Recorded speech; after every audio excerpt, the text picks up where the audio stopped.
European water?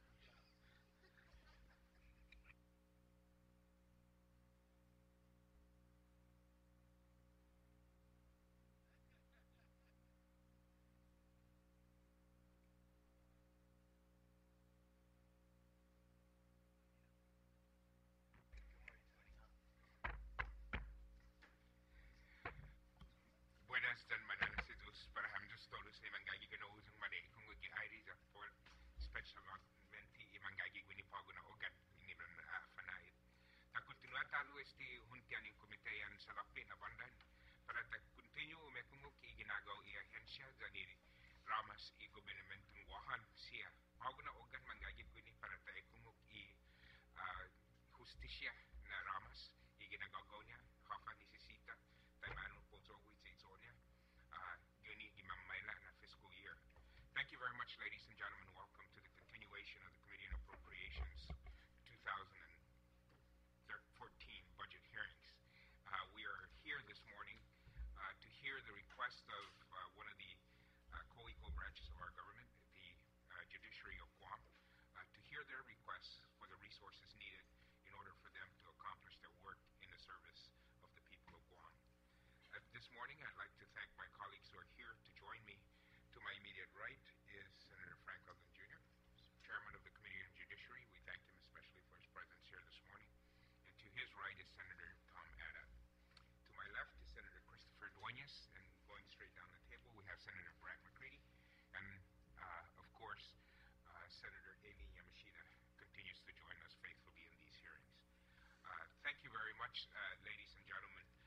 Before we begin, I would just like to make a couple of comments that the 2014 executive budget submitted by the administration pursuant to the requirements of law had taken a budget amount of the revenue numbers and separated out the budget for the executive branch and then lump sum the budget for all the other agencies, semi-autonomous agencies, independent branches of the government, and lump them all. After deducting the budget that the executive wished to give to the executive branches under its purview, it left a budget allocation of $267,764,998 for all the remaining branches of government. And these include the Guam Department of Education, Commission on Educator Certification, University of Guam, Guam Community College, the Legislature, the Unified Judiciary, Public Defender Services Corporation, the Mayor's Council of Guam, the Office of Public Accountability, Office of the Attorney General, and the Guam Visitors Bureau. The Office of Finance and Budget then looked at this $267 million number and kind of prorated them out based upon last year's share of the general fund revenues of the government of Guam, and estimated that the executive branch request for FY 2004 for the Unified Courts of Guam would amount to approximately $20,908,757.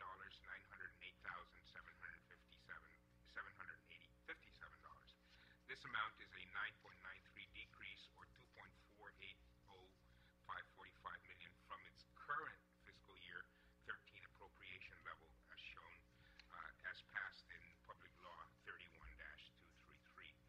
But that, again, that's the allocation. Just as a side note, the request for the Department of Education as passed by the Board of Education totals $267 million itself.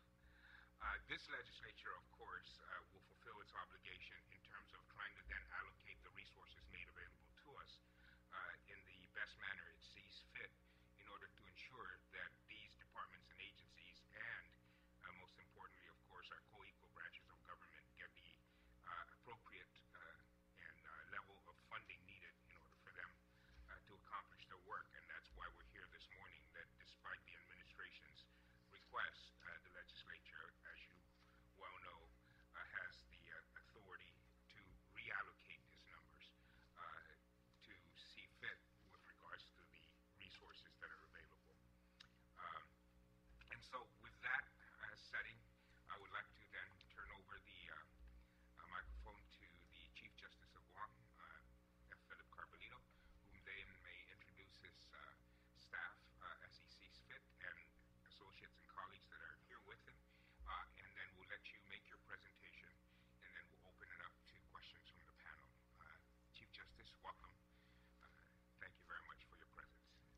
Thank you, Mr. Chairman and members of the committee.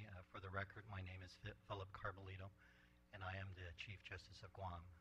I would like to introduce the members of our judiciary team that are here at the podium, but also take note that our entire management team and those that have been involved in the preparation of this budget are present in the event that there are some questions that we at the table are not able to answer. But to my left is Ms. Norma Camacho, who is the Controller of the Judiciary, Acting Controller, Barbara Jean Paris, who is the Human Resource Officer. We have Robert Cruz, is our Deputy Director of the Courts, Justice Robert Torres.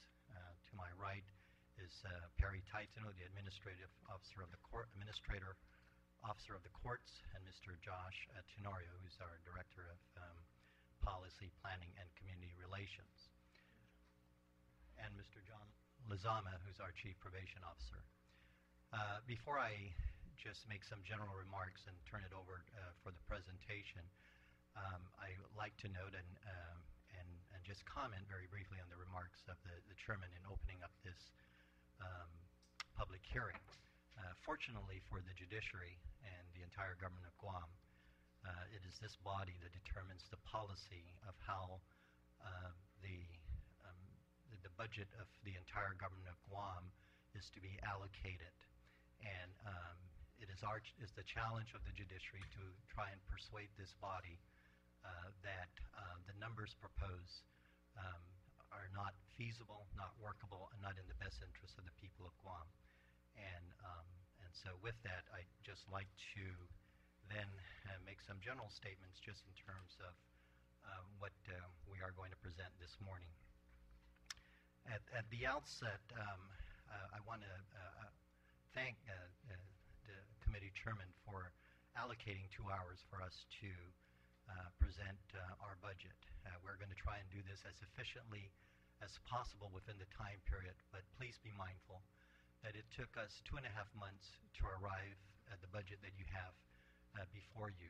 There's been many discussions, efforts, and time put in by the management team in trying to identify the priorities of the judiciary, take into account the limited resources that is available to be allocated to the various government of Guam agencies. And so while it may drag at times in terms of our presentation, in terms of the information that we want to convey, we just feel that it's necessary that we lay the foundation to try and persuade you that the numbers that we are requesting are reasonable and that you will consider that in your deliberation. And if, in terms of how we arrived at today's budget, this occurred, like I said, over 2.5 months. And the order of the presentation, and just in terms of how we're going to try and efficiently do this, is that we've put together a PowerPoint slide to try and so you can visualize just what is it that we're trying to explain. Josh Tenorio will take the lead in making the presentation, and we'll all be available to answer questions.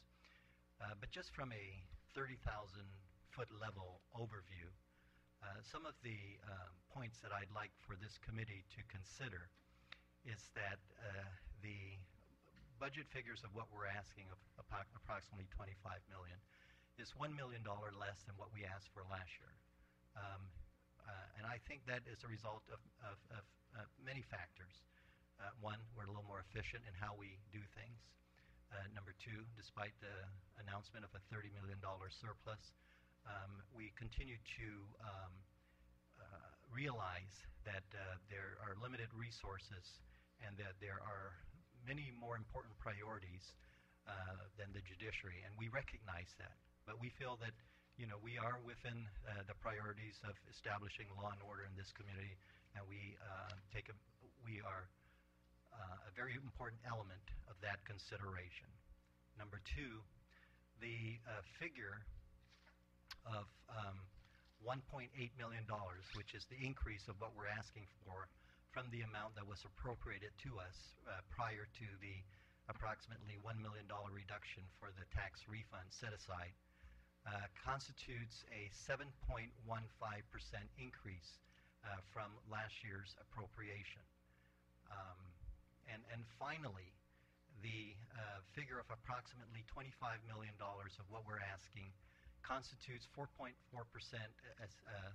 as an overall impact to the general fund, the total general fund revenue available for appropriation, which according to the governor is $565.6 million.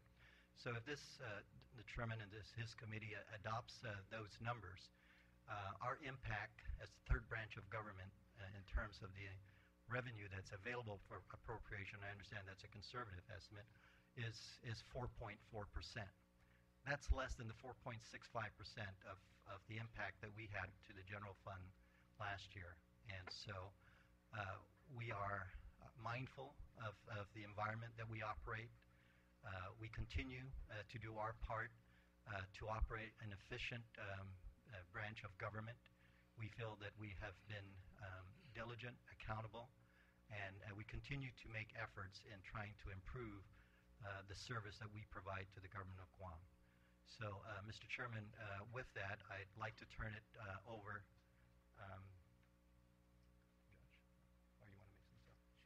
I will ask the court administrator, who is responsible for the day-to-day operation of this of our branch of government, to say a few remarks. He's been under the weather for the last few days, and then I turn it over to Josh, who will give the presentation. Thank you, Mr. Chairman. Thank you very much, Mr. Chief Justice. Before you proceed, Perry, I'd just like to thank the rest of my colleagues who have joined us this morning. We have Senator Rory Respicio, Senator Michael Sinipolis, and Senator Michael Limtiaco have joined us as well. Thank you very much. Thank you, Mr. Chairman. I'm Perry Titan. I'm the court administrator for Judiciary. And everything comes down to the tripartite government that we have, that we are co-equal in every way. And I want to just speak plainly to you.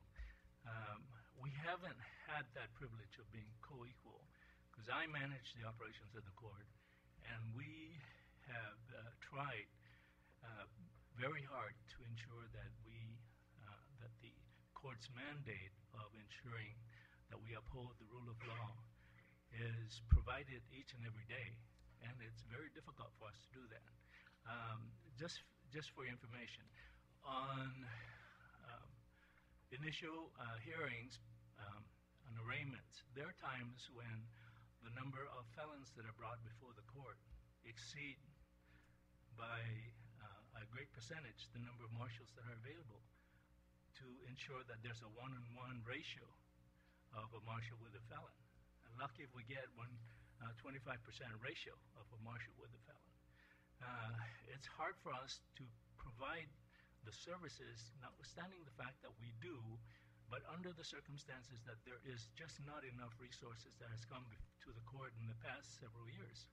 And the last fiscal year has been very difficult for us. We have had to reduce operations, non-personnel expenditures by 51% across the board. We beg and borrow with each other for supplies and materials. We reprogram federal funds. We use asset forfeiture funds for probation to manage day-to-day on supplies and materials. That's where we've come. We've gone and revisited our vendor services contracts for reducing our services, the services such that we still are able to manage day-to-day. It's come to the point where we've done with less, but actually more than less. And it's really difficult for me to go to the Chief Justice frequently and say we need to make another decision. And that's our situation. It's marshals, court and ministerial. It's your support services from my office, probation division. And what we come to you before you to make the presentation is we just ask for parity. Really, that's all we're asking for. And we're not asking for any more than we need. We've actually gone back and sharpened our pencils and reduced that. But it's what we need. bottom line.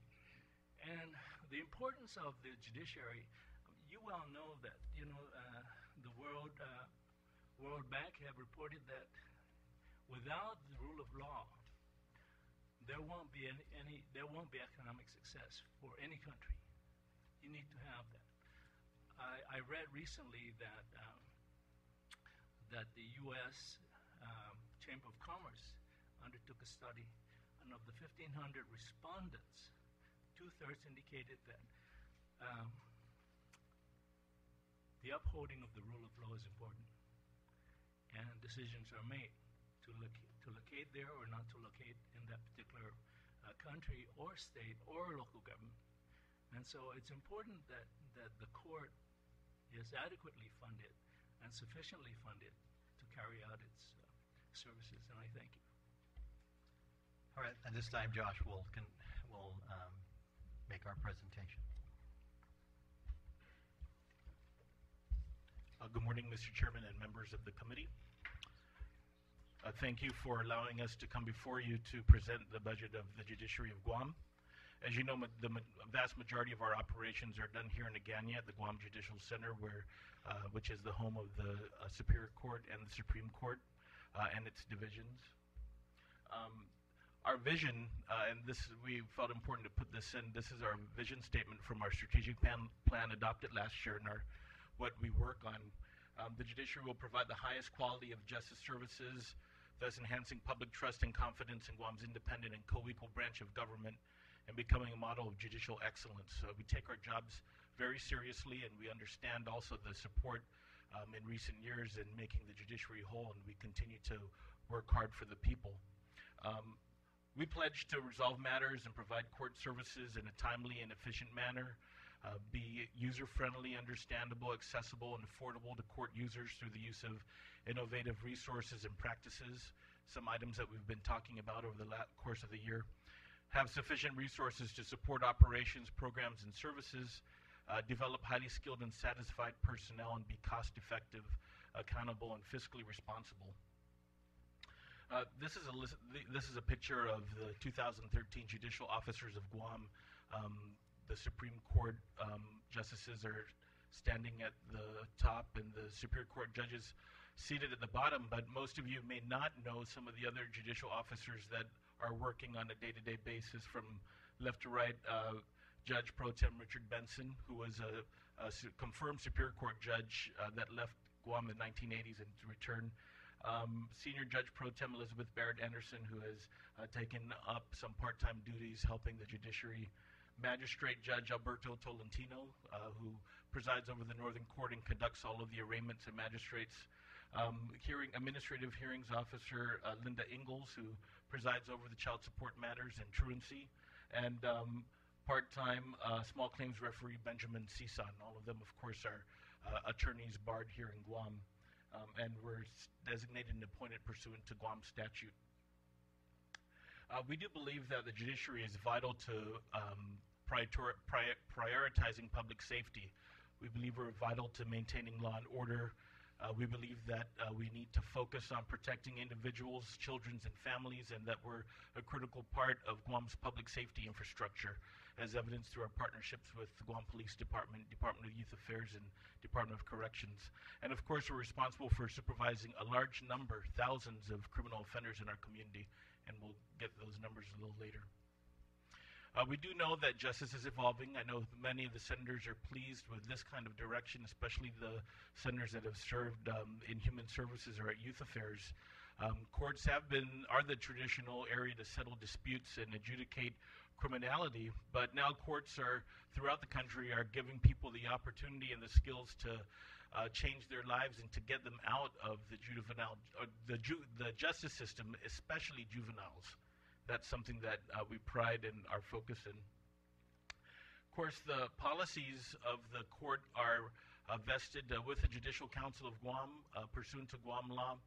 That group is chaired by Chief Justice Phil Carbolito, with Associate Justices Robert Torres and Catherine Merriman, making up 3 of the 5 seats. The other 2, Presiding Judge Alberto Lamarena and Judge Arthur Barcinas, who is the appointee of the presiding judge.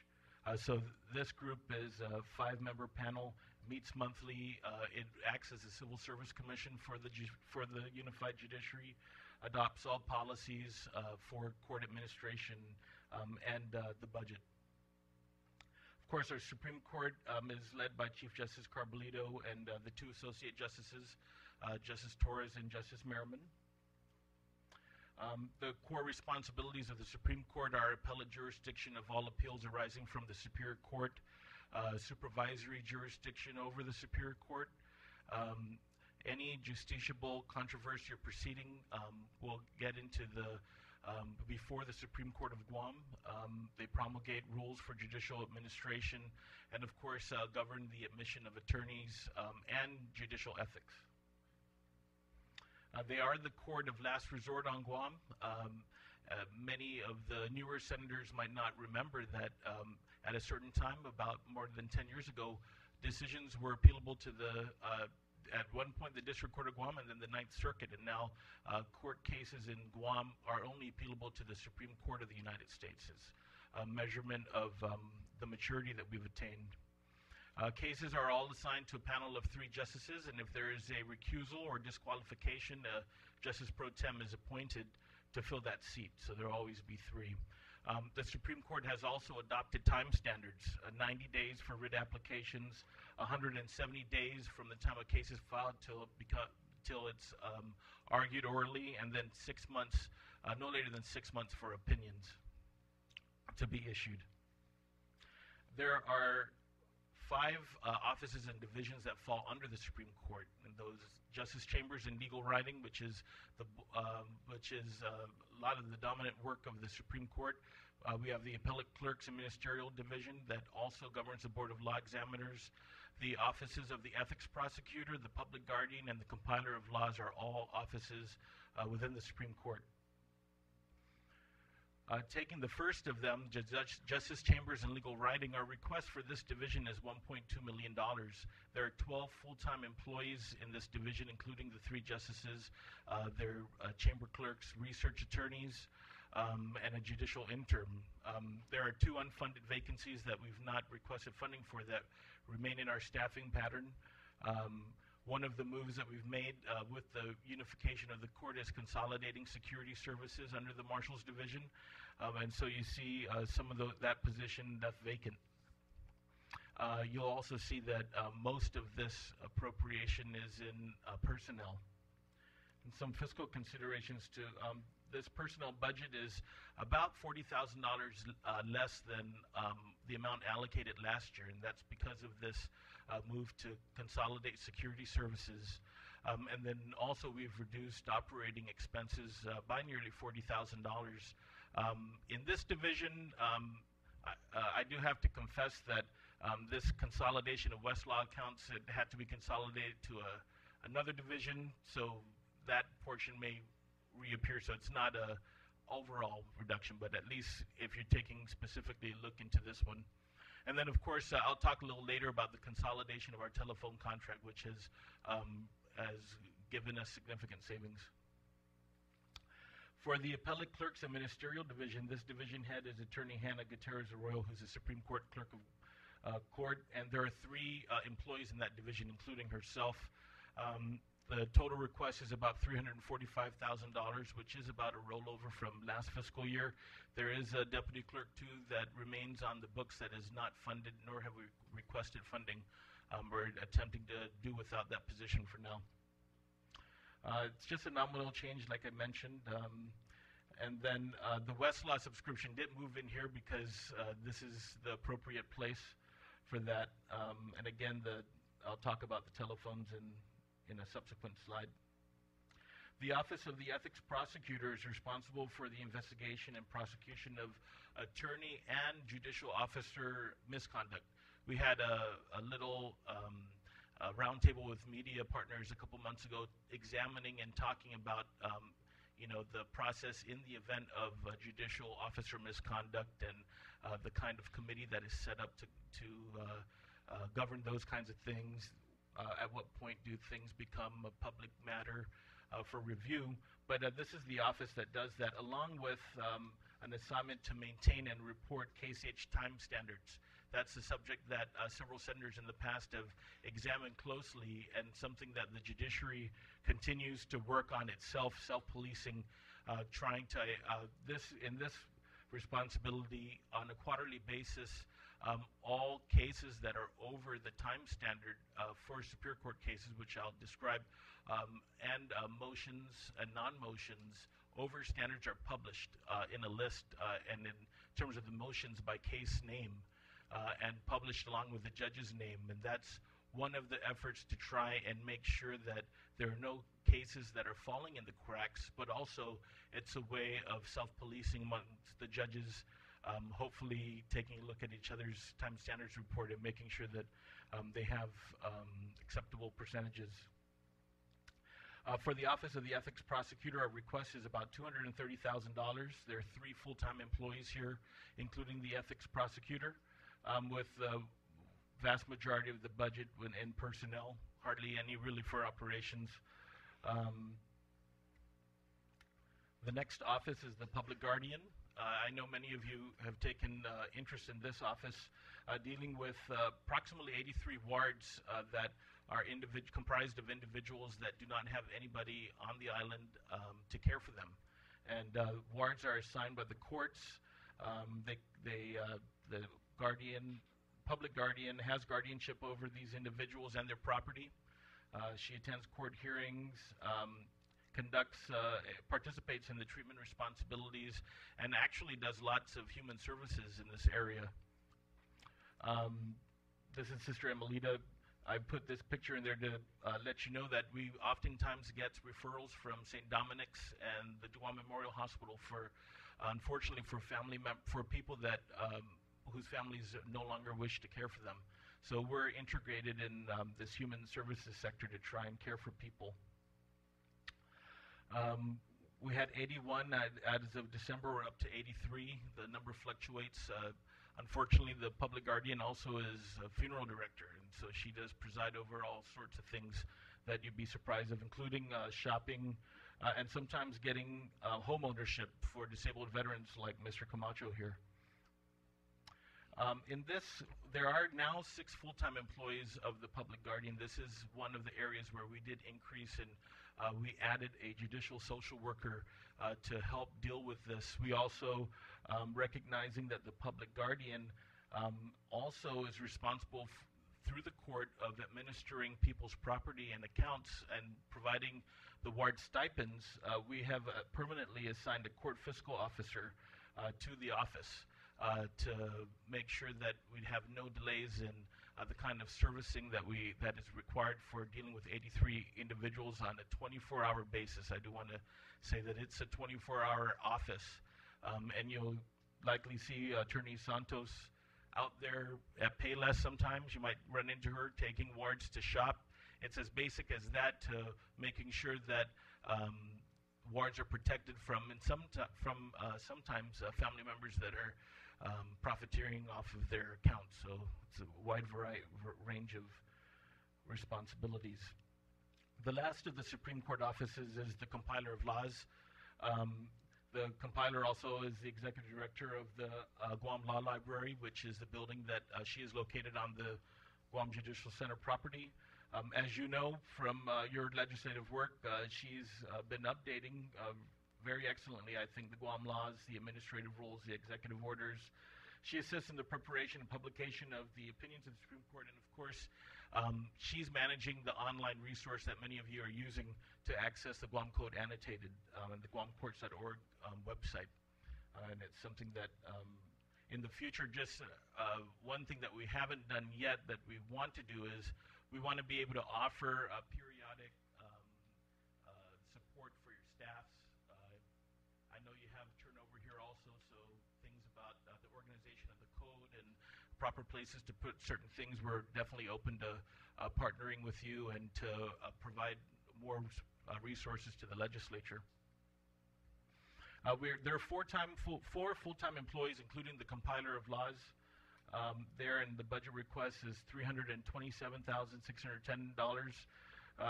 We basically pressured the Law Library Foundation to pay for their operations, is what we try and do, so that we invest in personnel. And you'll see that this budget was reduced about $11,000. We had a retirement of a higher paid employee, and we filled that employee position in-house from the courts, and in that division the personnel savings went down about $11,000. The Superior Court of Guam. Superior Court of Guam, as you know, is led by Presiding Judge Alberto C. Lamarena III. I've listed the judges in order of their appointment to the bench, beginning with Judge Michael Berdalio, Judge Anita Socola, Judge Arthur Barcinas, Judge Vernon Perez, Judge James Canto, and of course the newest judge, Judge Maria Senzan. The Superior Court, of course, is a trial court. They handle all criminal, civil, juvenile, domestic, and special proceedings. Specialty courts are also under the Superior Court, with the Juvenile Drug Court, Adult Drug Court, Mental Health Court, Family Violence Court, and the DWI courts falling under this area. Traffic Court, which a large number of citations for infractions of Guam statute are dealt with here. And of course the administrative hearings with small claims and child support matters and truancy. In terms of assignments, all 7 judges have general jurisdiction, and cases are randomly assigned on equal rotation. There is a 3-year rotation for specialty court assignments, and that also is somewhat random, although there have been instances where, because of the volume of cases, some judges have agreed to retain a specialty court for another term. Because of, I'll give you an example. In Juvenile Drug Court, there was an expansion and different levels of treatment that were introduced that we felt that the judge needed to maintain. Time standards we've adopted are 12 months for criminal cases, 15 for domestic cases, 18 months for civil cases, and then these motions and non-motions under advisement, I talked about that being part of our list for time standards, 90 days for pending motions under advisement and 120 days for non-motions. Those are the lists that are listed by case name. Just a preview about our 2012 caseload. You'll see that on the bottom right, we have criminal felony, and that actually, and at the bottom is criminal misdemeanor and criminal felony, that nearly 2,000 Guam residents, actually 2,000 cases with sometimes multiple defendants filed in the Guam courts for criminal side. Civil, about 1,400, and then you'll see all the rest. And I'll point that there is measured increase in juvenile matters coming into the court that I think that is certainly important for the senators to be aware of. You'll see that with, in this case, you'll see that felonies, every other year, they've been fluctuating up and down. We're, based on the numbers that have been filed, we're expecting an increase in felony cases over the 2012 level, along with misdemeanors. But I want to point to your attention to the juvenile delinquent numbers, which are significantly up, and then also in juvenile drug court, and these are cases filed in those courts. In terms of the divisions of the Superior Court, there are 7, and I'll go through each one and what our request is. Now, but they range from the judges' chambers, courts and ministerial or CNM, probation services, client support services and family counseling, child support and judicial hearings, and then of course the 2 specialty courts that are receiving special appropriations. Judges' Chambers Division is responsible for the operations of all 7 of the trial courts and the magistrate judge, and they are primarily responsible for the adjudication of all the cases, managing that caseload, and conducting the legal research that is necessary for the decision and orders to be made. And these are the current assignments. As I said, all of the judges have general jurisdiction, and so the specialty courts that have been assigned, you see that Presiding Judge Lamarena has the Adult Drug Court, which is a court he founded about 10 years ago. Judge Berdalio has Family Violence Court. This is for all criminal and if there are civil cases involved from these criminal cases, these all go to Judge Berdalio. Judge Socola has Family Court 1, which is 1/2 of the load of the juvenile docket, and the Mental Health Court. And I just point out that There is both a federal and a local push to add another element here connected to the mental health court, and that's Veterans Court. And we're trying to work with the National Guard to prepare the court, of course, for the return of the large deployment. We know that based on national data that there will be some issues that we deal with, so we're going to try and prepare for that as well, along with, of course, the large veteran population that we have. Judge Barcinas has the second half of the juvenile docket, and that's also on rotation, by the way, between the two, and the juvenile drug court. And then Judge Perez and Judge Canto are splitting the caseload in the DWI court, and that used to be exclusively presided over by Judge Baird Anderson prior to her retirement. Judge Senzan has general jurisdiction. She does not have a specialty court, but any other misdemeanor that is filed that is not referred to the specialty courts is referred to her. So she picks up that slack. And then, of course, Judge Tolentino does all the magistrates and arraignments. He does do traffic trials up at Northern and small claims. He also does civil collection, which is a big thing with the members of the bar, something that also we've been spending on focusing some efforts on responding to a backlog in civil collection cases that have been filed by the attorneys in the recent months. Senior Judge Pro Tem Elizabeth Baird Anderson has been assigned, this is a part-time assignment to do traffic court. This used to be handled by referee Ben Cisan, who is exclusively doing small claims. And then Judge Pro Tem Benson handles cases that are unusually going to be recused by every single judge. There are certain cases, because of our small island community, where it's not where you'll see all 7 recuse themselves. And then Linda Ingalls has been managing child support and truancy, I think, for nearly 20 years. And this is a federally funded partnership that I'll go into. For judges' chambers, there are 33 full-time employees, including the presiding judge, the other 6 judges, and the magistrate judge. So that's 8 judges, and you'll see that for all 8 judges, we have a law clerk/attorney that is assigned. These attorneys are usually on contract and maybe rotate on average every 2 years.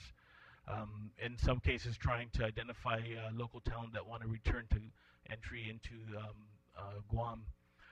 We also have 8 chamber clerks and 8 bailiffs that are assigned to each one of those. So basically, this is the when you talk about judges' chamber, this is the core staff. The request here is $2.7 million. This is about $42,000 less than the level last year, and that has to do with some higher level employees departing and filling in-house with newer employees that are not making as much. And of course, we've elected to maintain the operational expenditure rate, which it has been reduced from the previous year to try and do some savings there. The Courts and Ministerial Division, which is the largest division, this is most of the general public get their first interaction with this division. They manage all the filing, the pleadings, disposing and distribution of pleadings. If you need to do legal research, you'll run into the CNM staff. Of course, they're really pressed by the clerk to try and do things a bit more efficiently and timely with a little less people. Just so you know, we divide this into certain units. There is a unit called Team Chamber and Courtroom Support. And what this is how it's different from the chamber clerks is this is the actual team that is responsible for maintaining and making sure that everything is docketed in the cases. And each judge has several thousand cases that are still on assignment to them. So this is the team that is responsible for ensuring that that record is complete. That when somebody is released, they're the ones that make sure that everything is in order, that corrections gets the word to release, if there are restitution orders, things that are of time-sensitive nature that are to be enforced. It's this group of 5 assigned to each of the judges that is responsible for that. We also have an appeals unit, which prepares trial court cases for appellate review. A records unit, which maintains and secures all court records after actions have been disposed with. intake and mid-intake unit. These are the ones that you'll see in the front desk receiving the filings from the patrons. The jury services unit, I know some senators have been called for jury duty and you're not authorized to be a juror. So as I have in the past, I usually get your call and make sure that we provide the proper notice to the judge and we take out your name. But just know that you were called randomly. It wasn't anything that we're wanting to do for you. We also have a court reporters unit.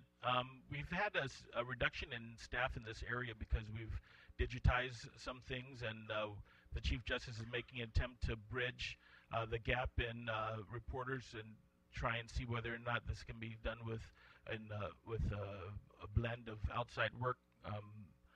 Small claims unit, which adjudicates the civil cases of seeking less than $10,000 in damages. The civil collections or master calendar case unit, I kind of spoke about that a little bit before. Traffic Violations Bureau, which a large number of the general public sees. And of course, we have the small team at the Northern Court Satellite, which is basically staffing the magistrate judge, but operating all the traffic counters and small claim counters up there. We've started using more of the Northern Court Satellite to mitigate our Agana parking situation. So jury orientation is exclusively done, nearly exclusively done up at the Northern Court. Also, probation classes have been moved up there also. And we've been doing our best in response to some inquiries about usage and relevance of the Northern Court Satellite. We do believe that Northern Court Satellite is basically alleviating the space shortage we think we have here in Agana. So for courts and ministerial, the request is $4.2 million. There are 72 full-time employees in this division, which is our largest, led by our clerk of court, Richard Martinez, and Jessica Cruz, our chief deputy clerk. We also have in here, unlike some of the other divisions, there is significant operations budget here. This is predominantly, the largest number in this is jury fees. And we have had an increase in the amount of jury trials, and you might be taking notice of that when you're reading the paper with the trials that are occurring. We've reduced contractual by, a little $10,000, and then supplies and materials by $30,000, and we've adopted a bulk purchasing method, and our procurement administrator, Mr. Timinglow, has been very strict in making sure that people are not over-ordering or ordering by name, which you can't do. And then, of course, the cost of jury fees, we're expecting this to increase by $95,000 based on the increase in jury trials that we've been seeing over the last year. The next division is the Client Services and Family Counseling Division. Of course, as you know, they are performing clinical service in support of the judicial process. This division grew out of a need or a need because of lack of mental health services, but also because of the focus on family violence and domestic violence issues. So there's a lot of, you'll see in the subsequent slide, the kind of work that is done here. They also do the forensic evaluations for criminal cases. And then a large portion of their work is doing the individual, marital, family, and group counseling that is required for our family violence court and also for juvenile proceedings. You'll see that on the chart on the right for 2012, they had individual counseling sessions, almost 3,000. Family violence men's group is a big area, and that's one of the treatment methods in dealing with family violence issues on Guam and in the country. So we use lots of proven methods to try and deal with that. We also have sexual offender. I know we've spent roundtables with Senator Yamashita and other senators looking and focusing on sex offender issues and how mental health professionals are not inclined to become treatment providers for sexual offenders. So this is something also that everybody's struggling with, but nonetheless, it's something that this division is charged with doing. And of course, there's also some victim counseling. and this is something that we've been in a mode of self-evaluation about victim services over the last few months, and taking a look at when referrals occur at the time of crimes or when they enter the court system. These are all things that are under active review for improvement and maybe for expansion, depending on what the data looks like. And then, of course, these are the kinds of cases that are coming in. 1,200 cases annually served by the Client Services Division. So you can see that this is a key division for us, necessary to move to advance justice in Guam. The request here is for $726,000. We have 3 unfunded vacancies. A therapist, 1 administrative support. You'll see that our 10 full-time employees led by Virginia Yasuhiro, our administrator, but except for 2 people, these are all mental health professionals. We've had a vacancy in the forensic psychiatrist area. What we've done instead is, because of the fiscal situation, try our hand at contracting, especially for forensic evaluations on demand, and we're still trying to see whether or not this is the best approach for the judiciary, but it's certainly something that we've decided to keep an open mind about and try it this year. We also have other therapists and counselors that are not staff that come into play. If there are indigent clients, sometimes the indigent fees will come in to pay for some group counseling, but we can't, so we do have a large number, even including in the drug court programs, of private therapists that are non-employees that are performing on-demand services. Next division is Judicial Hearings and Child Support Division, and this is 90% of this work is focused on child support. This was created several decades ago. It's a partnership with the Attorney General's office. We get a share of federal funds to basically operate what we call as child support court. And 10% of the non-federal work this court does is truancy. And there is unfortunately a confluence between truancy and the domestic matters that we're dealing with in the court. Hearing Officer Linda Ingalls has been instrumental actually in addressing a lot of these. The budget request here is $236,769. This is the local fund match. Bulk of the, so this is our share for 10 full-time employees. We're under active discussions with the Attorney General's office right now to pick up another marshal. And what we're looking at is getting a, you see that we only have 1 marshal assigned to child support. This is for courtroom security. This other one that we're looking at is to try and increase our enforcement of child support orders. So that's something, if that happens, it's a potential new hiring, but again, it would be at the 34% of the cost. And we'll, of course, keep the committee advised how we go with those discussions. And I did talk about this already. We do get special appropriations that have been sustained, and I know that they're special appropriations. They are in recognition of the legislature's pledge to fund adult and juvenile drug court programs. I do want to say that this is a significant expenditure and investment, and we appreciate it. Here, I'm going to pass to John Nazama, our Chief Probation Officer. He's going to take over for this portion of the.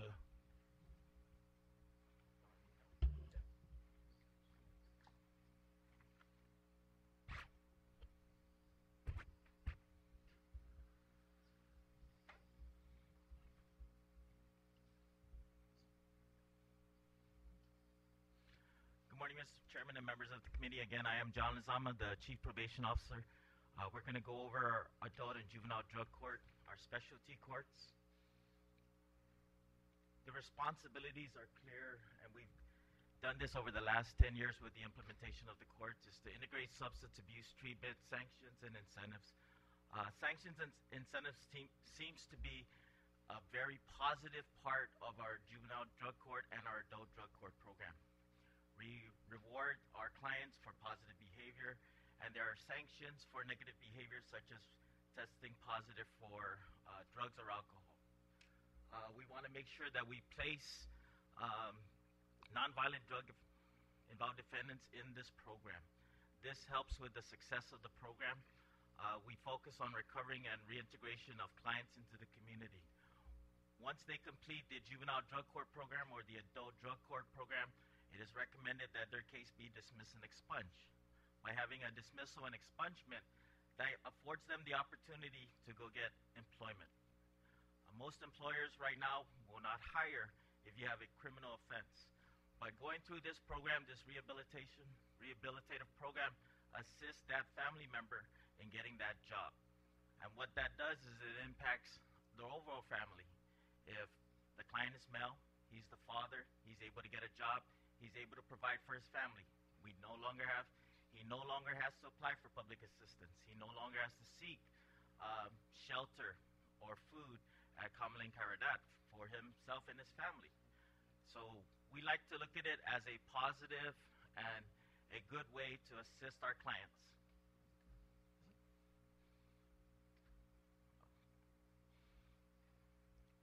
Again, we're addressing the underlying drug addictions. We have individual, marriage, and family therapists that work with all of our clients. We want to increase our community supervision and judicial monitoring in lieu of incarceration. Increased community supervision involves more contact with our clients. We have more contact when they come in for drug testing. Some of our clients are tested 3 times a week. Some of them may be tested daily. Same thing applies of our juvenile drug court. They may come in daily, they may come in weekly. But we check with them. They check with us. We also, for our juvenile clients, we check them in the schools, make sure they're attending schools. For our adult clients, if they are employed, we make sure that we make contact with their employment. So we established the juvenile drug court in 2001. We established the adult drug court in 2002. And for the last decade, we've been seeing success in our drug court programs.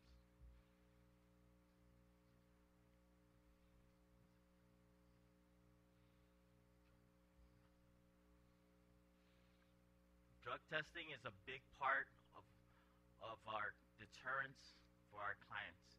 In adult, we conducted over 23,000 drug tests. For our juvenile offenders, it's over 3,800. But this is vital to the rehabilitation, the rehabilitative treatment of our clients. Abstinence, abstinence, abstinence. That's going to help them have a clear mind.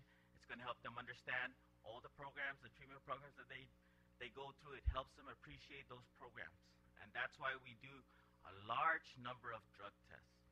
Again, some of our clients are being tested 3 times a week. Some of our clients may be tested up to 4 times a week or 5 times a week in the initial onset.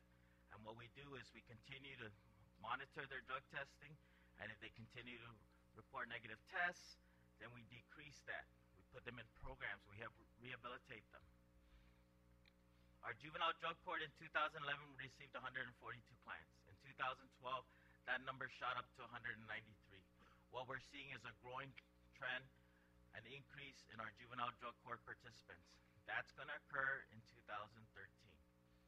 That's going to occur in 2014 if we don't continue to fund programs like the adult drug court and the juvenile drug court. If we don't fund it, because that pushes that burden to another agency. In 2012, adult drug court had 63 clients and 26 in ADC2. You may look at it as a small increase, but you have to understand that with the adult drug court program, in order to be entered into the program, there's 3 factors. First, you need to go through a clinical screening. That's with our case managers. They screen them for substance abuse. And there's also a legal screening done by the Attorney General's office to determine whether or not they meet the legal requirements to be in our program. And then the last part is the client has to want to be in the program. So those 3 factors determine how many of our clients go into the adult drug court program. Those numbers are going to increase because, like I said, after you complete ADC, your case will be dismissed and expunged. By being dismissed and expunged, you have the opportunity to get a job.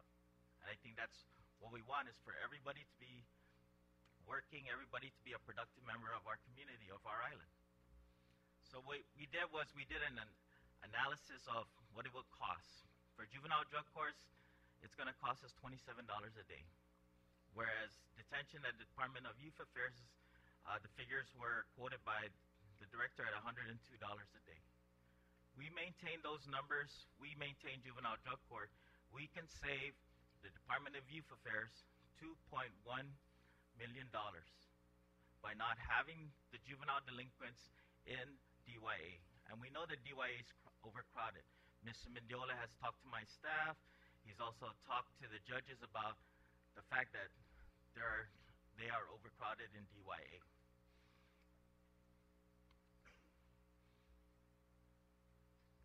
So this is what we're asking for. We're asking for $805,157. That's a significant increase just for personnel. The total is $967,766. We have 2 coordinators. We have 15 full-time staff. We currently have 1 unfunded vacancy, which is a probation services assistant. The probation services assistants are those individuals that conduct the drug testing. The ratio for our drug testing is 2 staff per client. You have a collector, you have an observer to make sure the procedures are followed. So in order for us to effectively do a drug test, for every male client that comes in, you have 1 male collector, 1 male observer. So that's why we need the funding for the probation services assistant positions. And we need funding for our adult and juvenile drug courts. It is an increase of $316,489. We've seen an increase in the number of referrals we get. We do have a small backlog in adult and juvenile defendants approved for assignments that's in the court. And we have 5 federally funded positions and 1 new positions are necessary. Again, those are 4 probation services assistant, 2 male, 2 female, 1 probation officer 1 for adult drug court, and 1 probation service assistant, which is commonly known as our juvenile drug tracker based on federal funding. So those are the 5 positions that we need in order to continue to provide drug testing support for adult and juvenile drug court programs. Let me just say at this time, Mr. Chairman, members of the committee, that when we were going through the process, my directive is that we weren't going to increase personnel and staff, and unless some division can come up and absolutely show that this was essential, that we would not contribute to the increase of our budget request by adding personnel, and we have to do with what we have. However, it was explained to me that we have expiring federal funds, and John Lozama did a very painstaking justification of why we should do this, and so I just want to add that. And the impact of not having these federally funded positions would mean that that drug testing piece will now be handled by our current staff, our probation officers. And each one of our sections within probation is short. But we would need to take 4 probation officers and assign them that duty on a daily basis, 2 males, 2 females for our adults. We would need to take a probation officer and assign it to our juvenile drug court. That way they can assist with the drug testing. A drug test can take 5 minutes. A drug test can take 2 hours, depending on the client's ability. What happens is when a client tests positive, that increases the time with the client, because then we have to go through the procedure of properly securing that specimen and then sending that specimen off to be tested, and then securing the client himself or herself, because we don't want the client to walk out of our doors who tested positive to get in their cars and drive on the streets of Guam back home. they're inebriated, they're drunk. Some of them are high. We certainly do not want that. So what we do is if a client tests positive, we secure them. We call the judge. We inform the judge of what just happened. And then we try to set up a hearing, or in some cases, the client needs to be detained. So if we don't have the PSAs that are able to do the drug test, then our probation officers will do the drug test. They will bag and tag the specimen. If the defendant needs to be detained, they take the defendant to the Guam Detention Facility or the Department of Corrections. And in our juvenile case, to the Department of Youth Affairs. So having the probation services assistance there to perform the drug test helps probation overall. It helps the adult and juvenile drug court programs overall by having them do that one function. And again, 23,000 drug tests for adults and 3,800 drug tests for juveniles. This year we will probably hit 30,000 drug tests for both adults and juveniles because we are seeing an increase in the number of referrals. And our drug tests are not only for our adult and juvenile drug court program.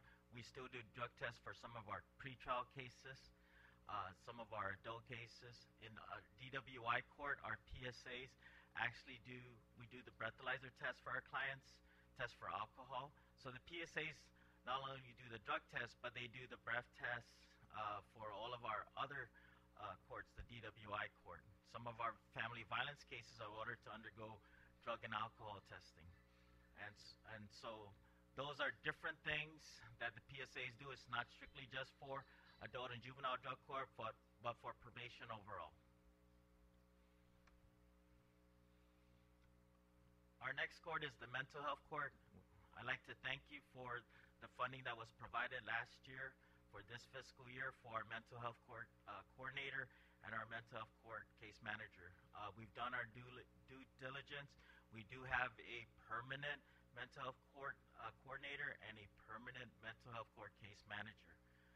So we requested for it last year. We received it, and we've already hired those two individuals. Those two individuals are working to meet the demands and the needs of all of our mental health service clients. And that's working with, that's based on the permanent injunction with the Guam Behavioral Health and Wellness Center, DISIT. There was inadequate training in dealing with the individuals with mental illness and disabilities and the lack of specialized residential housing. What we've done is we've taken that mental health court and adopted it. We've also run our probation officers and our mental health court case managers through SAFE training, the proper handling of mentally challenged individuals, and we will continue to run our probation officers through SAFE training provided through the Guam Behavioral Health and Wellness Center, as well as looking at other areas in which, with working with the Guam Police Department and Department of Youth Affairs to make sure that our probation officers know how to properly handle, supervise our mentally health challenged clients. Again, we have the coordinator and we have the case manager. The budget request last year was for $100,000. There's a slight increase. We're asking for $101,671. That's to handle our our growing numbers of clients that we have in our mental health court. Just last month, we had a client in mental health court that needed to be sent off island for extensive, intensive psychological, psychiatric treatment. Our mental health court staff was able to coordinate with the Guam Health Wellness Behavioral Center and the judge, the attorney general, and we were actually able to get that client escorted to Las Vegas, Nevada to undergo residential treatment. And that's what we do in our mental health court. We assist our clients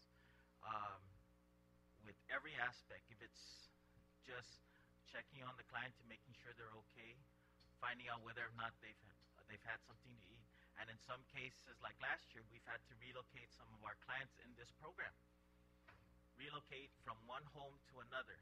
Now we're looking at relocating them from the island to a residential treatment center.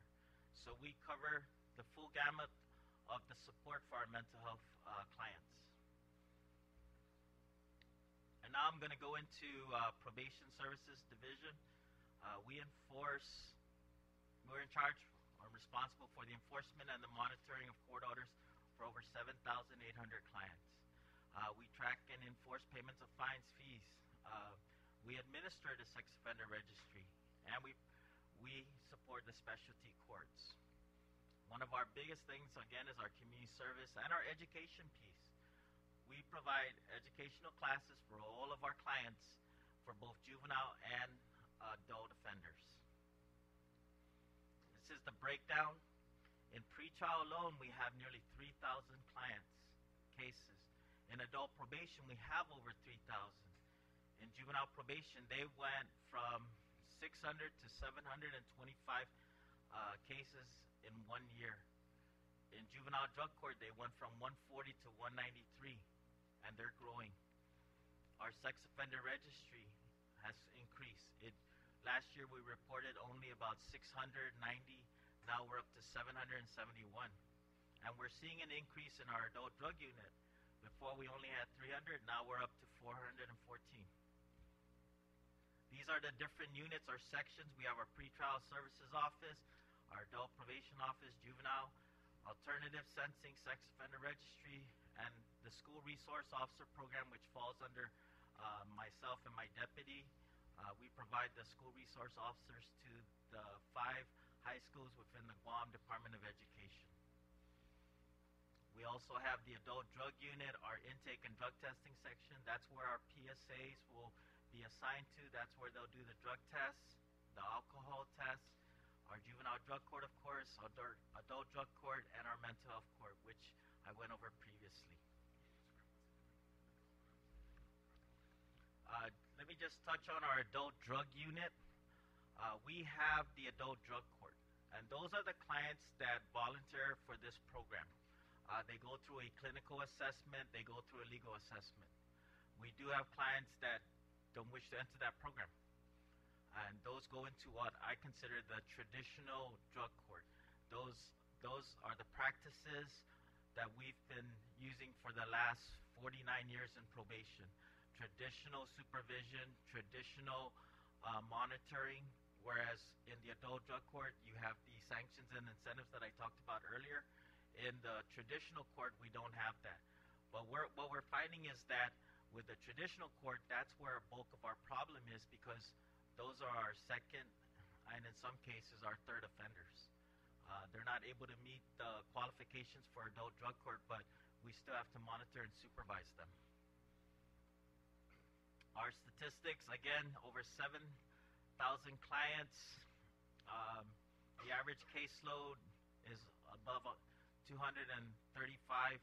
The national average is 120, and that's based on the American Probation and Parole Association. As a board member for the American Probation and Parole Association, I will tell you that having a caseload of 120 is manageable for our staff.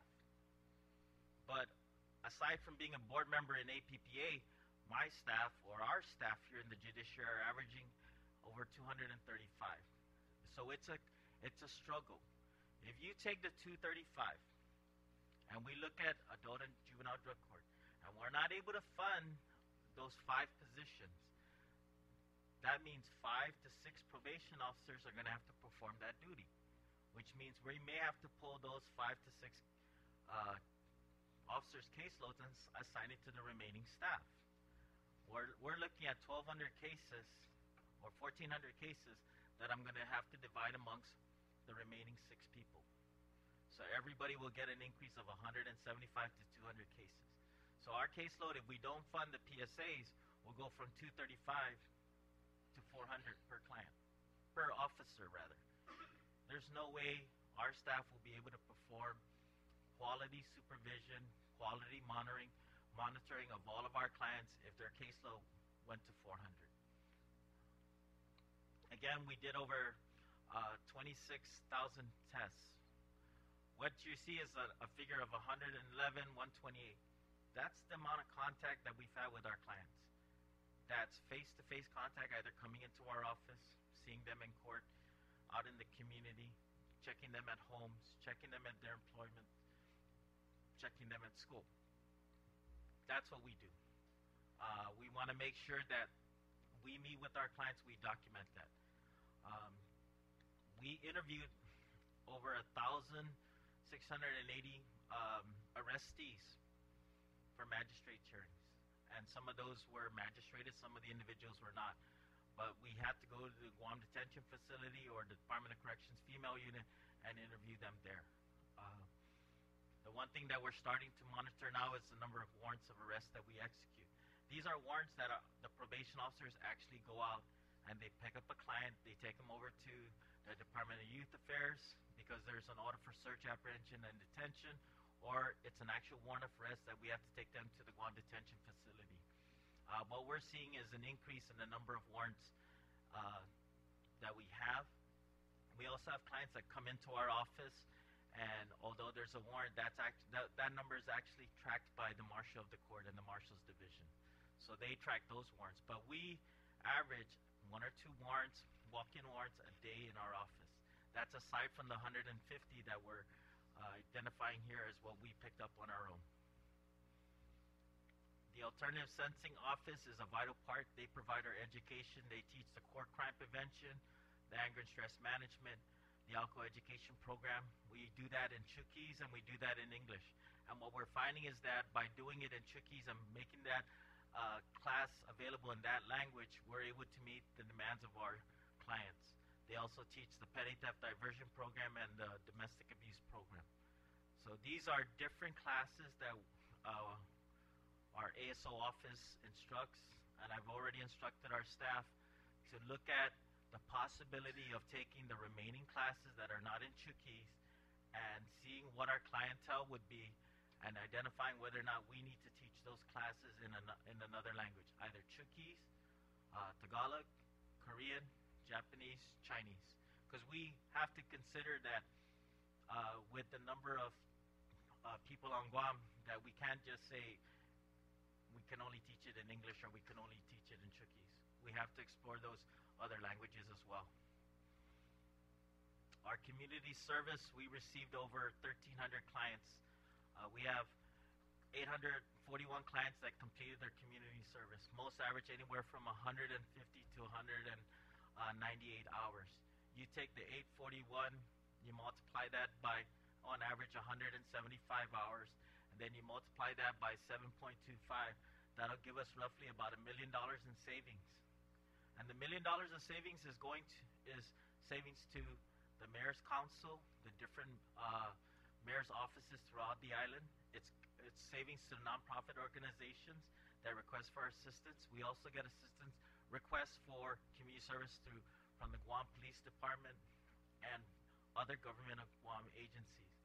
So we have a total of 48 agencies right now, both mayor's offices, government agencies, and non-government organizations that want community service. But at the mayor's office, for every mayoral staff that's there, you may see 1 to 3 community service workers there helping the mayoral staff. And those are the clients that are picking up the trash, bush cutting along the side of the road, and helping the mayor staff do whatever they need to do for the constituents within their villages. Again, supervised probation versus incarceration. You take the average daily cost, it is a savings. It's going to save a lot of money. Previously, I showed you a slide that says we have nearly 3,000 clients in pretrial release. Now, if we didn't have the personnel to supervise them, where would those 3,000 clients be? They'll be in the Guam Detention Facility. You take the over 3,000 clients that we have in adult probation, and if we're not able to supervise them, those same 3,000 clients would have to be housed at the Department of Corrections. You take the 3,000, you divide and you multiply that by $102 per day per client, or $34,000, we're talking a lot of money that will be appropriated to other agencies. But we have a vital function. We've been doing it for the last 49 years, and probation wants to continue to do this. We just need your support. Again, I have myself as the Chief Probation Officer. Melanie Brennan is my Deputy Chief Probation Officer. Our personnel cost is $4.2 million, and that's what we're asking for. Operational cost is $1,250. We're keeping our operational costs at a minimum, and just fund our personnel so that we continue to do it. I am looking, and my deputy's looking, and that we're working with the other divisions on how to minimize costs. And we've pretty much minimized everything in operations to just $1,000. But our bulk, and unfortunately our bulk of our cost is personnel. So we do have unfunded vacancies that we would like to fill as well. But I have 56 full-time staff and 3 unfunded vacancies for a caseload of 7,800. Okay, we are asking for an increase of $329,724 in salaries. Basically, within our sex offender registry, our case manager positions are going to be, the funds will expire, so we need to maintain those numbers. And we need to maintain it because we are seeing an increase in the sex offender registry. Last year we reported 600. This year I'm reporting 771. And we have the sex offender registry website that we need to maintain, and that helps everybody at this table, and it helps the island because you could be at home and you can click on that link to the sex offender registry and determine whether or not you have an actual client, a sex offender residing in your village, all the way down to how far away he or she is away from your home. So we need to maintain that. So there are critical probation officer positions that need to be filled as well. So thank you very much. That $329,000 figure, I just want to clarify, our warm bodies. That's 3 staff and that were previously federally funded in the sex offender registry that are no longer available to Guam. And I will tell you that if we could find another way of funding them, we would. And I think that funding source we were able to push probably to the end, but it's no longer available as a result of the reduction in federal funds across the board. And the other thing is, there was a line in there, critical probation officer positions were filled. 4 probation officers, these are 4 warm bodies that had to be filled based on the load that we were seeing. What we did was, there were a couple of retirements, but based on the workflow, we had to fill 4. And so those are warm bodies. I do want to tell you that. Those are not hoping for to be filled. All right, the next division is, and it's not a division of the Superior Court, it serves both, is the Marshal Services Division. And this is, Marshal Services Division was created as a result of the unification of the judiciary. Their responsibility is to preserve order in the courtroom, execute documents issued under Guam laws and the courts, provide security and law enforcement services for the judicial activities. This division also operates and maintains the Criminal Justice Information Center. And some of you may recall this, but I think more than 10 or 12 years ago, the Federal Bureau of Investigation, yesterday I called it information, but the FBI needed Guam to designate a single state body to be their conduit for information, and unfortunately they were not able to certify our partners in the executive branch. So for the last 10 years this has been at the judiciary, and it's worked well because of the disposition of the cases and to make sure that the information we're providing the FBI is real time and Every now and then there are people that maybe get slipped through the cracks where they were stopped at the airport. I don't know if you ever hear these, that they're on the list. The list is pretty much generated from here because the feds want criminal history information from all the states and territories as part of their base. So the Marshals Division is the office, has a section that exclusively deals with this. And as I said, they're the liaison to the FBI, and periodically or regularly they're routinely evaluated and certified by the FBI for the integrity of the information we have. We have several units. The court security section.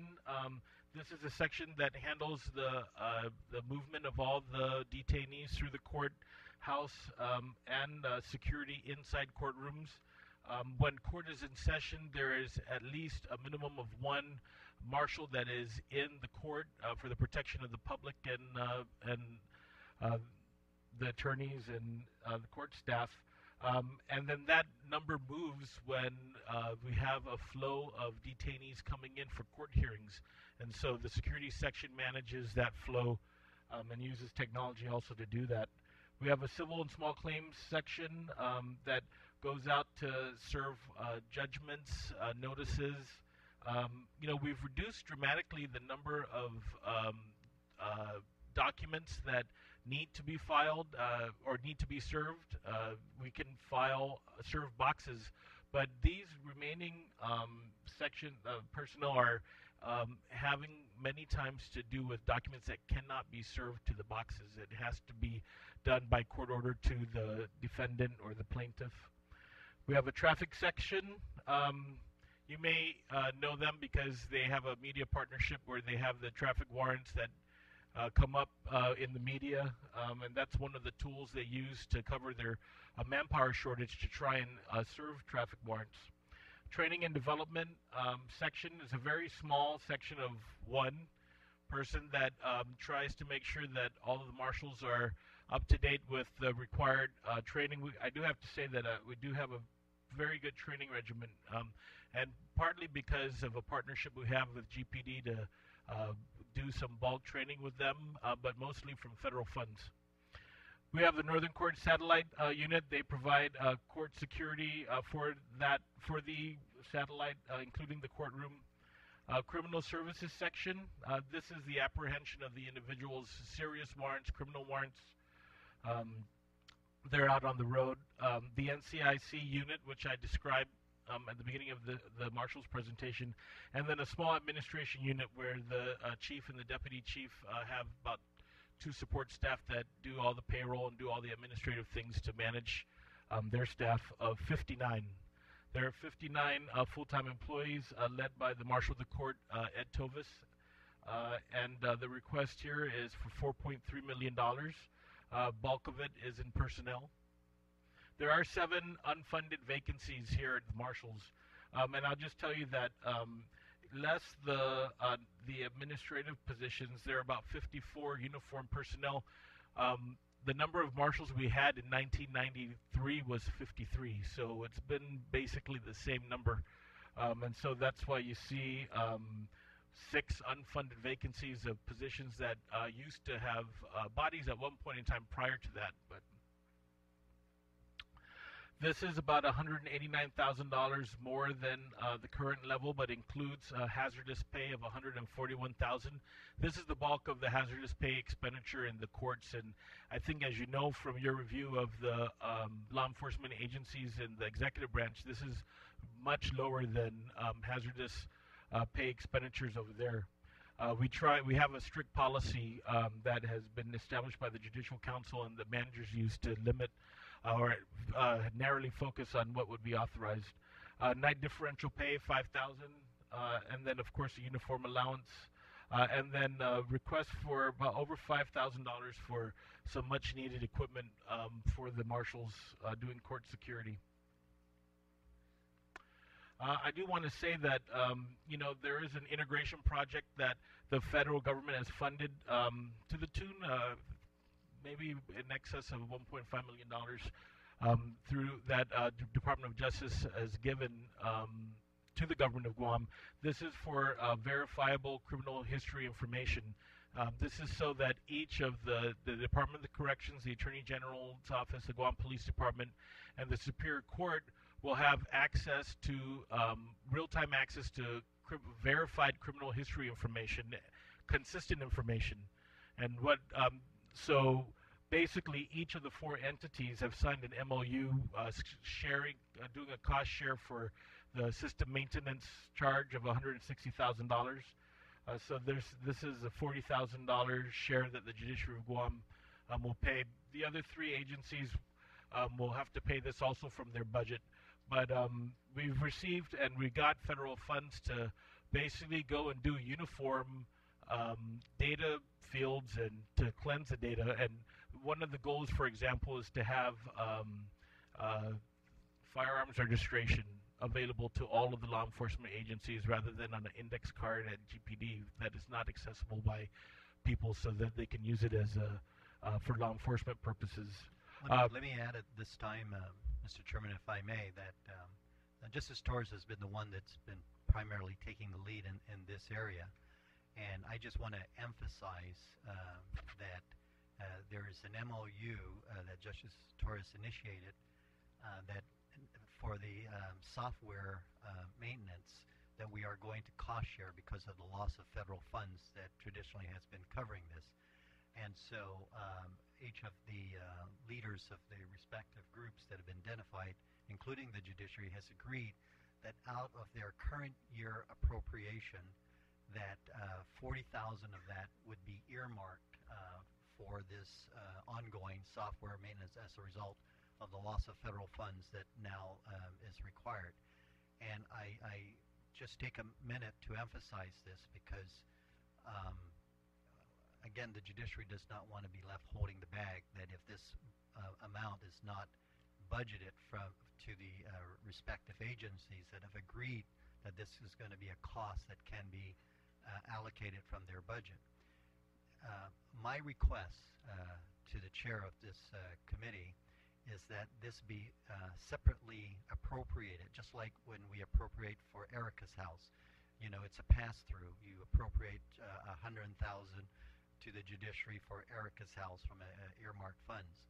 And if the chair could just make a mental note that the request is from their respective budgets, if a separate budget amount, that way we're sure to receive the funds and not leave it to their discretion when they have competing priority interests, and now that 40,000 all of a sudden doesn't take that, it's not that important when you have competing priorities. And then at the end of the day, the Judiciary is left struggling in how to manage this cost. And so that's a request, and Justice Torres just wanted me to emphasize that. And I believe the Chief Justice sent to both of you, the Chairman, Oversight Chair, and also the Budget Chair, a copy of the multi-agency agreement that we had executed by them. All right. We, of course, there is a continuing obligation of the government of Guam for law enforcement pay. And as you know, thanks for your prior special appropriations and sustained budgets. We've been paying 20% of the total 40% increase that is the law enforcement officers are entitled to in our budget. You'll see that prospectively, that's about $1.2 million a year in personnel costs for the 53 marshals and 50 probation officers that are entitled to the law enforcement pay. We're currently under we've been getting, most recently in the last few days, correspondence from the new Director of Labor pressing us about this issue. We're hopeful that he's also pressing the other law enforcement agencies in the government, like GPD and DOC, and that the government as a whole is dealing with the law enforcement incentive pay collectively, and that hopefully just because we're the third branch of government, we're not the only ones getting the kind of scrutiny we're getting from the Department of Labor. But we're taking it as advocacy, and hopefully they will advocate for the payment. We recognize it, and as you know from some presentations last year, we've also communicated with the retirement fund, securing and acknowledging that this is recognized by the retirement fund, and at that point in time, even for law enforcement officers that retire, if the government is able to make amends and pay it, there is a process for retirement annuities to be recalculated, so that this issue hopefully is not an impediment for those law enforcement officers that want to retire, knowing that it's secured as a liability. In terms of the merit system bonus, we know that the executive branch was paid in December 2012. If we had the money to pay, then based on our legal review by our staff attorney, we would begin paying 4 years from the December 2012 date as the maximum statute of limitation that would apply. We understand the executive branch has paid going back to the early 90s when this was created in statute. So just so you know, in our budget, for going back, we went back to December 2008 because that was 4 years from 2012, and it impacts fiscal year 2009. And so we believe that if we were to pay based on that rationale, the request is $1.1 million that we need. That is in our request.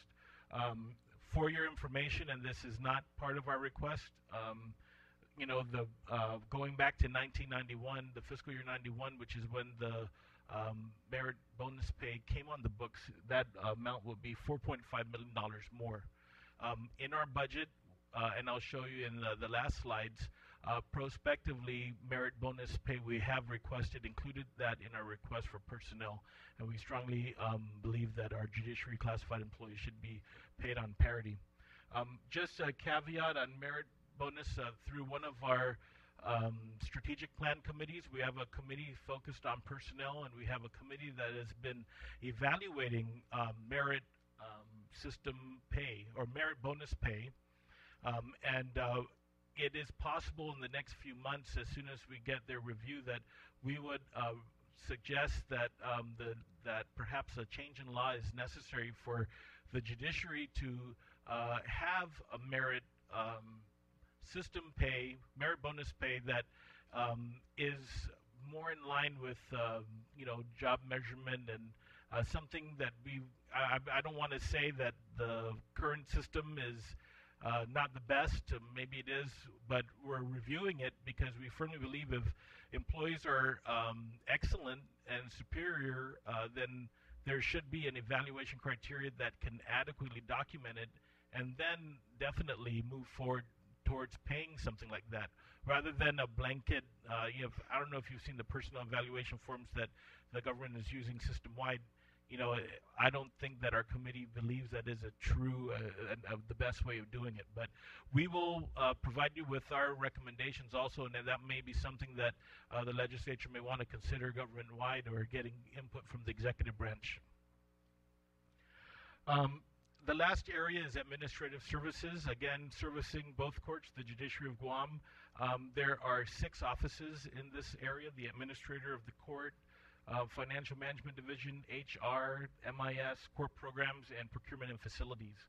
And just so you know, there are 7 employees in the administrator of the court's office, including me.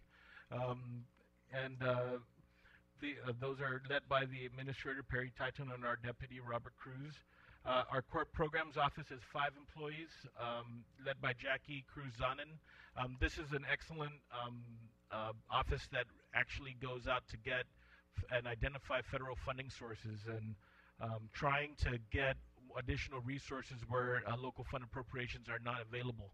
So we're very happy with that office. We have the Human Resource Division led by Barbara Jean Perez.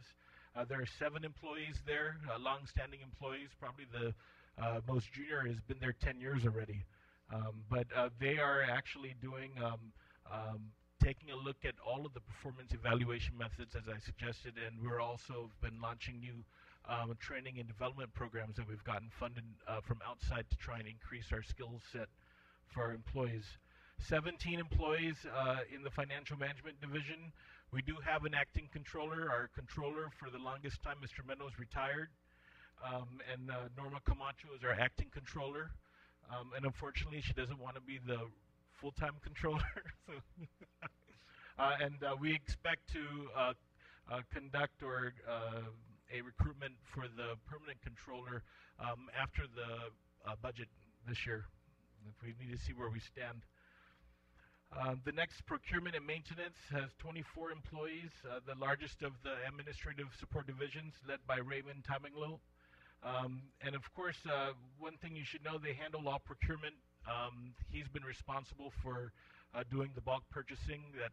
That's one half of his operation. The other half, the facility maintenance workers, I have to say I'm impressed with how they, because we actually have people with skills, in facilities. We have carpenters, we have people that can do plumbing.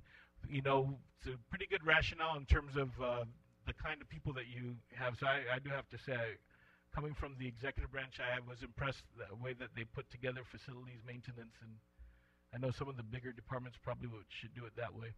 MIS has 9 employees, led by our administrator, Peter Leon Guerrero. They've been busy the last few years using the federal funds we got to update our management information, our court management system, or case management system, and then now a financial management system that we've migrated to this year for all administrative support. So altogether there are 69 employees in all of these 6 offices. There are 4 unfunded vacancies. Half of them are in human resources. And the request here is $6.1 million. You'll see that this is where the utilities budget of the court is, $1.2 million. A small capital outlay budget for mostly computer equipment that we cannot get federal funds to get. It could be because they're not programs supported by feds. And then operations of $489,000. A lot of this is copier contracts, and you'll see that in detail in our submission. We also, of course, have a special appropriation for court-appointed attorney fees, which has been about a little bit more than $600 or $700-some thousand.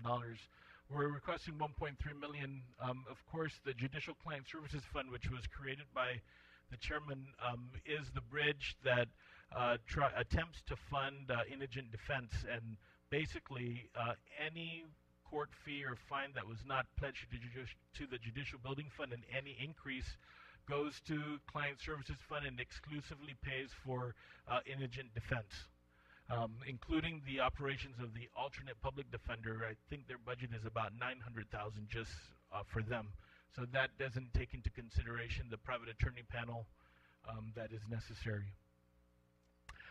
In terms of taking a look at the big picture, the appropriation level was $23.3 million last year, prior to the de-appropriation for based on the calculation for the judiciary's share of the unpaid tax refunds of $1.2 million.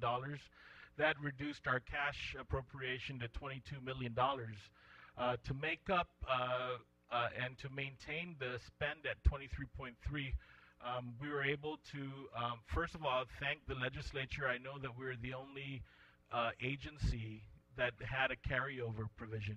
That carryover provision allowed the Chief Justice to negotiate with Governor Calvo to release past due appropriations that were unreleased during prior administrations. So the settlement, although there was, I believe, 2.8 or something that was owed, 1.9, they were able to negotiate 1.2. And that, together with the reduction in our non-personnel operating expenses that we implemented in our deficit reduction plan, was able to pay for the mandated increases that were not funded in increments that we continue to pay. As you know, we have been, we were maybe the only employer in the government that was keeping up to date with increments. And I have to say that's been a very critical way of dealing with less staff and in definitely dealing with the executive branch employees receiving some of these windfalls that the judiciary branch employees have not received. So that's how we're making it through the fiscal year, based on a spend of $23.3 million. Last year, we requested $1 million more, 26.1, and we received 23.3, and we definitely don't want you to give us 22.3. We cut out $1 million because, and I'll give you an example. Or $20 million that the governor's proposing. More importantly, there are certain things here that I'll call your attention that we did not request for. We did not request for a rental for our Northern Court satellite or our Sinahanya rental. We believe that based on the intent of the Judicial Building Fund and the way that these facilities service us, we do believe that this would be an appropriate expenditure in the JBF, as opposed to increasing our request from the general fund.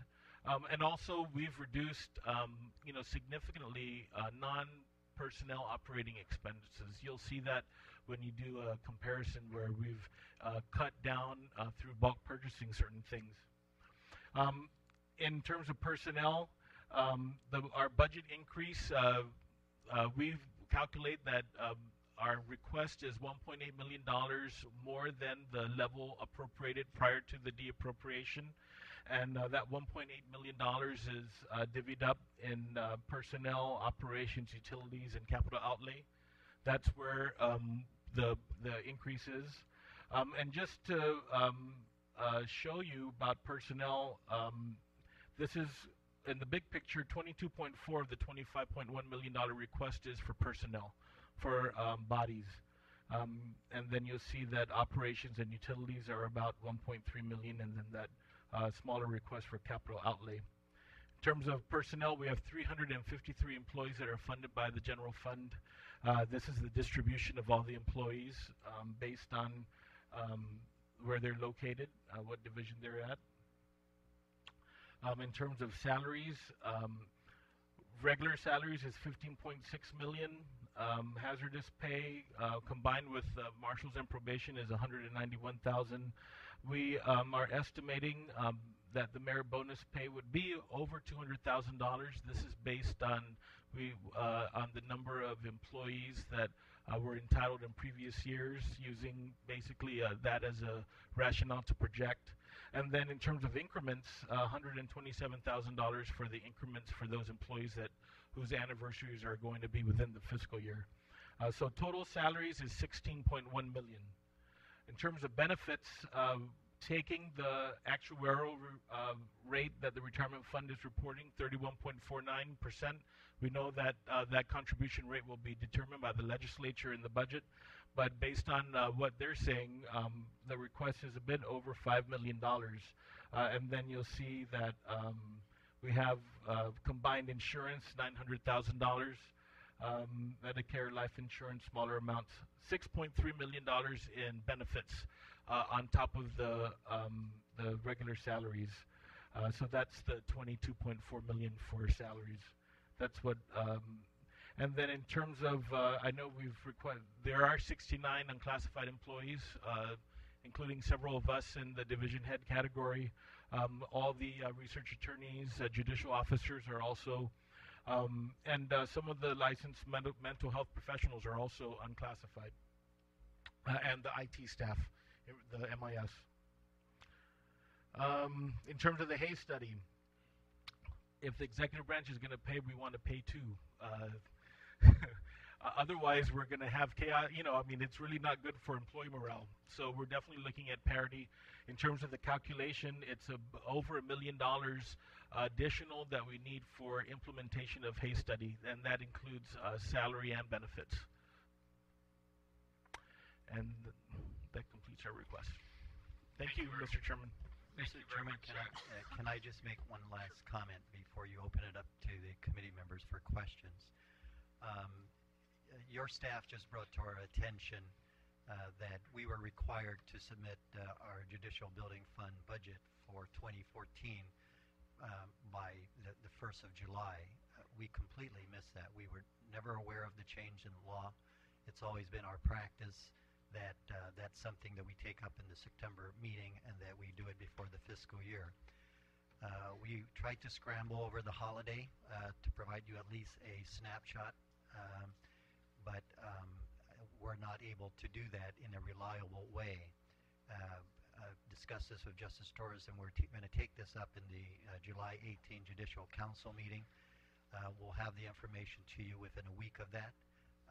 We've had a transition from our new finance module and our case management system, migrating certain numbers, and I'm just not comfortable that any preliminary information we'd give you or our oversight chair would be credible. And so I asked if you could just give us that time, but we will give you that information that will be a factor in determining what resources are available to the judiciary from the Judicial Building Fund and from the General Fund. Lastly, I'd like to thank our Oversight Chair, Senator Frank Uggan, for working very closely with us. We've kept him abreast in terms of our projects. I meet with him once a month with certain individuals. We brief him. We've gotten insight just in terms of the realities of government to keep us in check. And so I just want to acknowledge that and thank him for his assistance in helping us put this together. Thank you, Mr. Chairman. Thank you, Mr. Masi, Mr. Chief Justice. As you know, we allotted 2 hours for the presentation, and I didn't want to interrupt the panel here. We want to thank you. I'm going to just then go down the line and maybe just ask the panel members here for 1 or 2 questions maximum. If there are additional questions that any of the members of the body has, we certainly will be happy to facilitate that, package it, send it to the judiciary, get the response back, and then distribute it to all members of the legislature. But at this time, I do want to provide opportunities for those members that continue to join us here this morning. And I'd like to start with the Oversight Chair, Senator Uggan. Thank you very much, Mr. Speaker. Like the Chief Justice had just alluded to a little earlier, we do have regular discussions in regards to things that are taking place at the judiciary, so I appreciate those opportunities. Just a couple of things with regards to the opening statement that Speaker Pangilinan had shared with us. We understand the nature of the finances of the government of Guam, but I'm very appreciative of the recognition of the co-equal branch of government in his opening statement, because that's really reflective of the direction that we as an island community need to continue to move forward with, is recognizing that the judiciary of Guam is a co-equal branch of government, and really, at a minimum, the resources need to be provided. I also want to say thank you very much for an extensive and a fairly comprehensive presentation, because when you highlight the transition between the sexual registry, 3 employees federally funded, will be terminating very shortly. I believe that you can see all of the senators here, and inclusive of the other members of the 32nd Guam legislature, that has been very supportive of the sexual offender registry, to ensure that we allow our public, the people of Guam, access to that information. So that I think, just recognizing that there's a transition there, and really that's, to me, part of the major consideration in terms of providing additional funds. Also, rather than asking direct questions, thank you very much for the numbers that you presented.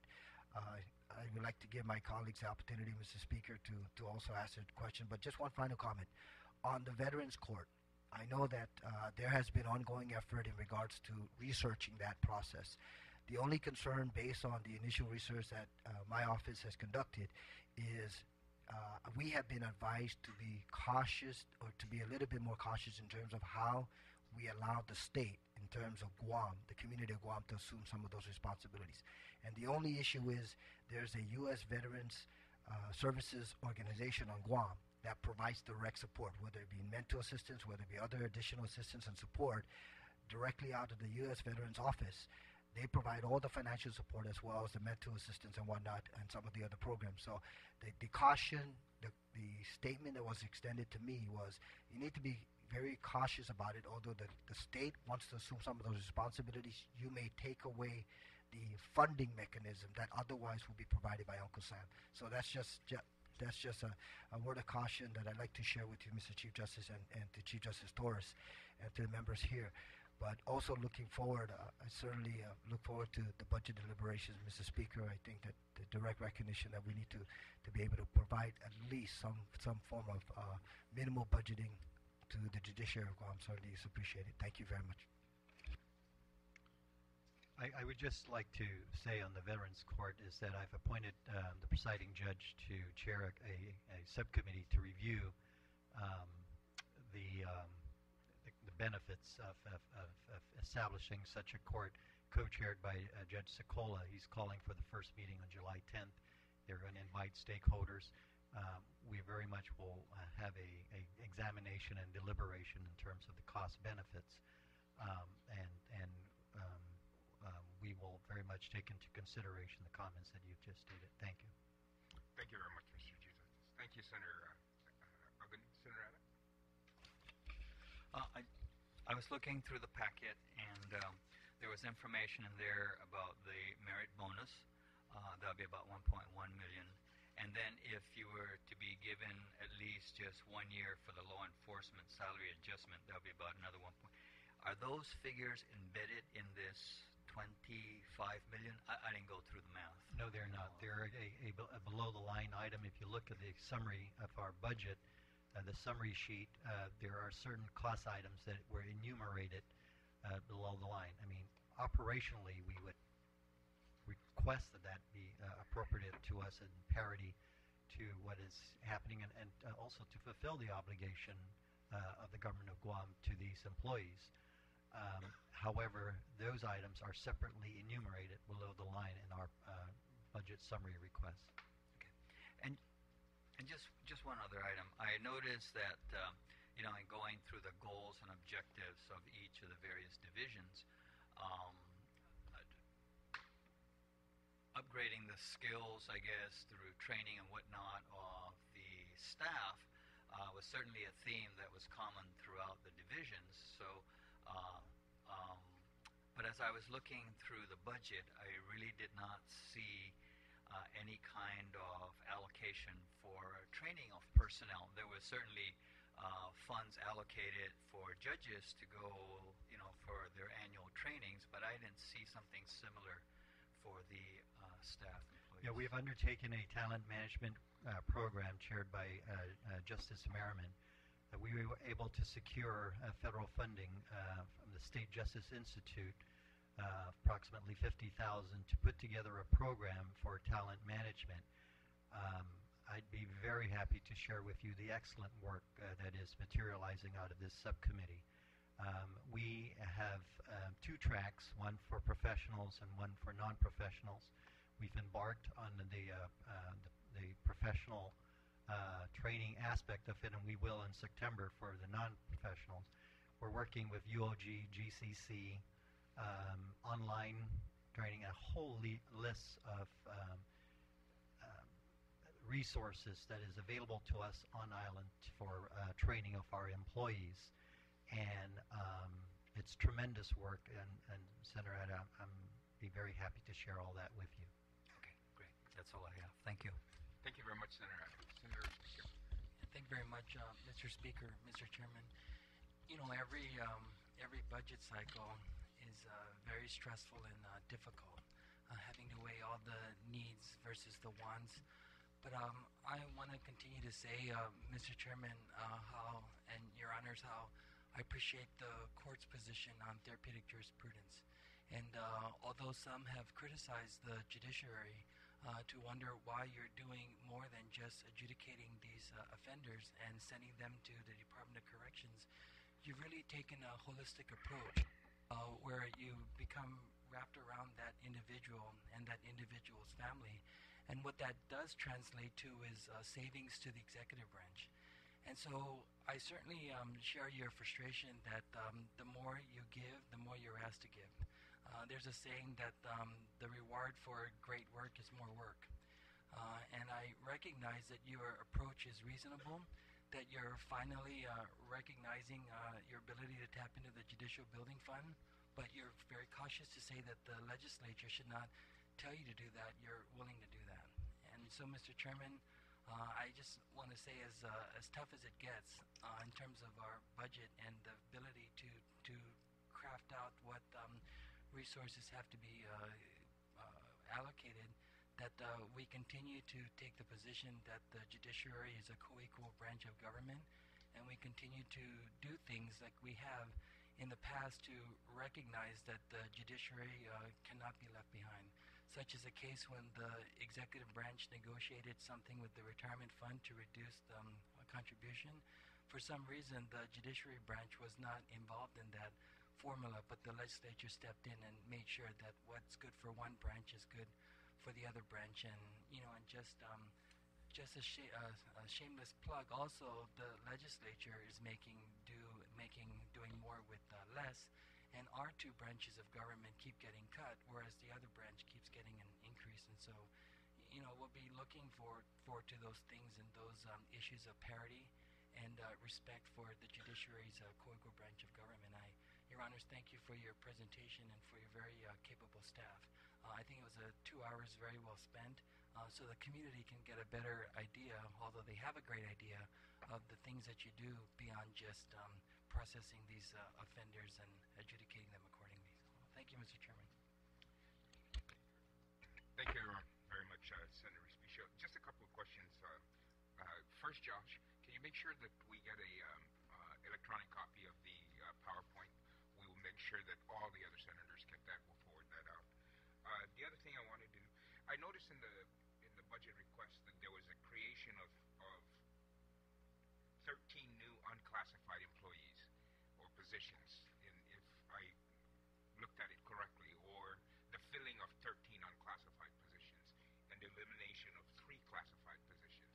Can you just detail to me what those positions are and what they would be equivalent to if they were classified positions? Okay, so we could get that additional information.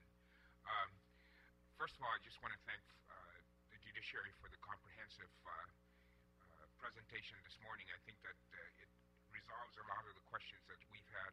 But once again, I do want to reiterate to all my colleagues that if there's additional information that they wish for the Judiciary to provide in order to clarify some of the presentations that were made this morning, to coordinate that with our office, we'll make sure that we get it to the Judiciary and then distribute it accordingly so that everybody has the same information. John, just one question on these drug tests. I noticed that you say you conduct the drug test yourself, meaning you acquire the sample, but you send it out to be processed for reading, or are some read immediately? What happens is our tests are all presumptive positive. We conduct the initial tests, Mr. Chairman, and then what we do is we actually send it off to the lab. The lab will confirm whether or not the presumptive positive is true, and then it goes to our medical review officer to review that and provide that information to the judge. So what we do is we do a presumptive positive test, and that's the $23,000 for adults and the $3,800 for our juveniles. So every single test is Yes.